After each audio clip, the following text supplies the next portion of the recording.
Belum lama ini tuh Indonesia menjadi nomor 2 dari tragedi sepak bola berdarah di Malang, Stadion Kanjuruhan, yang menewaskan lebih dari 100 orang. Bukan cuma Indonesia yang berduka, tapi juga masyarakat dunia. Terakhir kali gue nonton tuh sudah 187 orang. Dan korbannya gak cuma orang tua ya, kebanyakan justru 17 tahunan lah. Ada juga yang 2 tahun, masih kecil banget.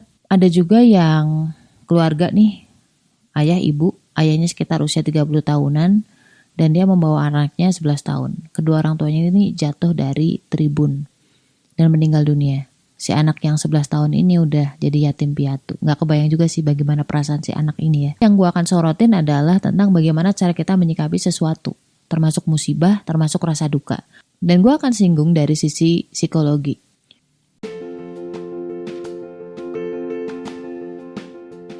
Assalamualaikum warahmatullahi wabarakatuh. Kenalin, aku Ria Marliana, teman healing kamu di podcast Self Healing yang akan ngobrol tentang banyak hal berdamai dengan luka melalui psikologi Islam, Quran dan juga hadis.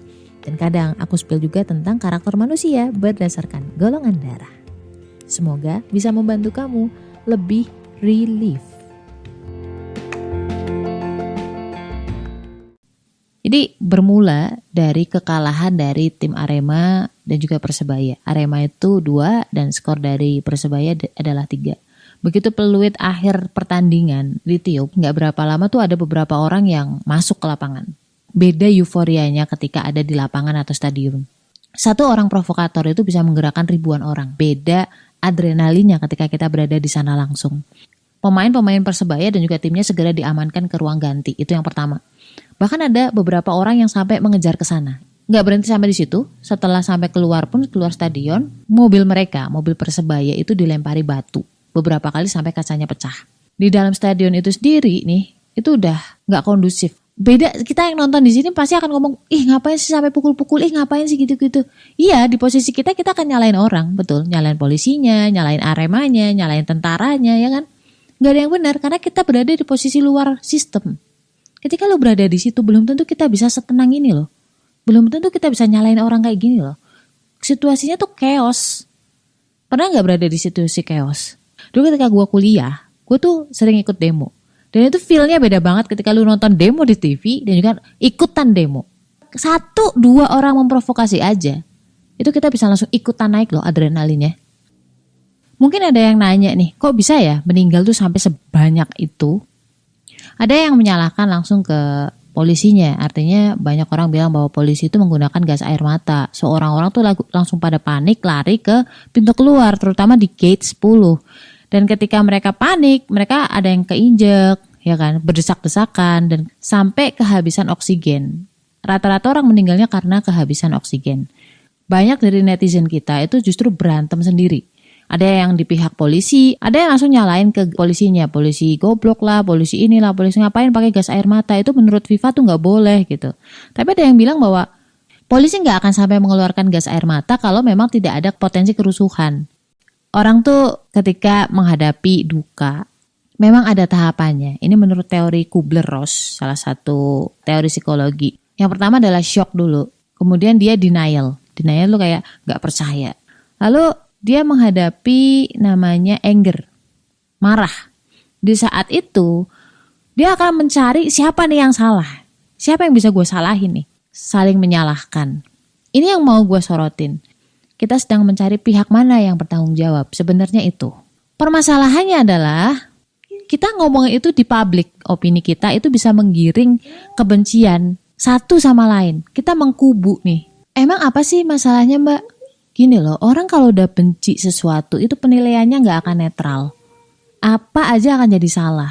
Sebaliknya orang kalau udah cinta, itu juga logikanya akan ketutup, dia gak akan netral. Kalau misalkan lu mau benci, bencilah sikapnya atau tindakannya atau kejahatannya, jangan semuanya.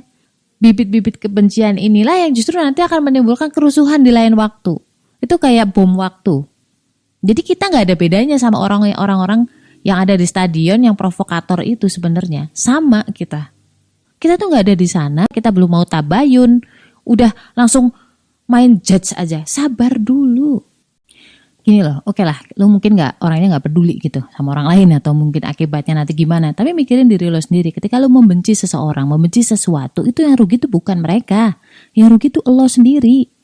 Itu hormon kortisol kamu tuh naik, ya. Hormon kortisol tuh apa sih? Hormon stres. Hormon stres ini itu akan naikin gula darah lo.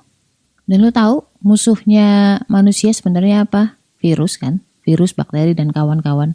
Itu bukan karena virus atau bakterinya yang kuat banget, enggak, karena imun kita yang turun. Dari mana imun kita yang turun itu atau yang lemah itu? Gula darah yang terlalu tinggi. Salah satunya itu.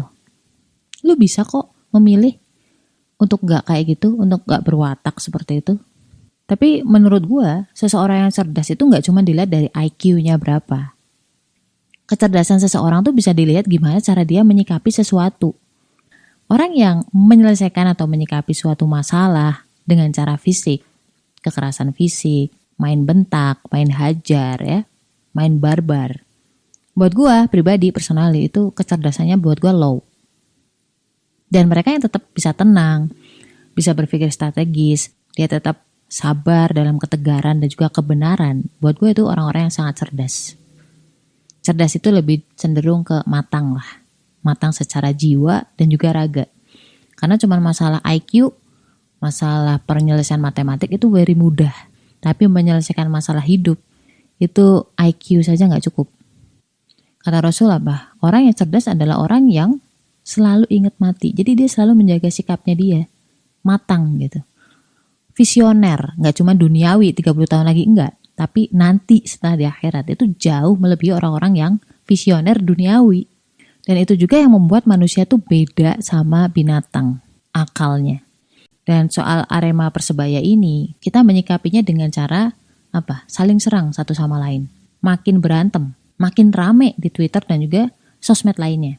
Tapi orang kalau udah terlanjur benci, ya mau lu ngomong apa juga, lu akan tetap salah, bener gak? Kalau orang udah terlanjur cinta, lu mau ngomongin fakta yang sebenarnya pun orang gak akan dengerin juga. Semua benar menurut masing-masing. Udahlah, gak usah salah-salahan. Toh udah kejadian. Let the law speak lah. Iya betul, kadang memang hukum tuh gak adil. Walaupun kita udah memperjuangkan, bener gak? Cuman dari situ hikmahnya adalah pengadilan Allah lah yang maha adil. Kalau cuma mau main salah-salahan, perang-perangan, benci-bencian itu gak akan ada habisnya. Dan gak akan mengembalikan nyawa korban juga kan. Semua yang terjadi di dunia ini tuh sudah ada izin dari Allah. Ini musibah. Muslim yang baik itu bisa mengambil hikmah dari semuanya. Innalillahi wa inna ilaihi raji'un. Kita tuh semua berasal dari Allah dan pasti akan kembali ke Allah. Semoga korban husnul khotimah dan juga yang ditinggalkan mendapat kekuatan serta hikmah. Stay love and assalamualaikum warahmatullahi wabarakatuh.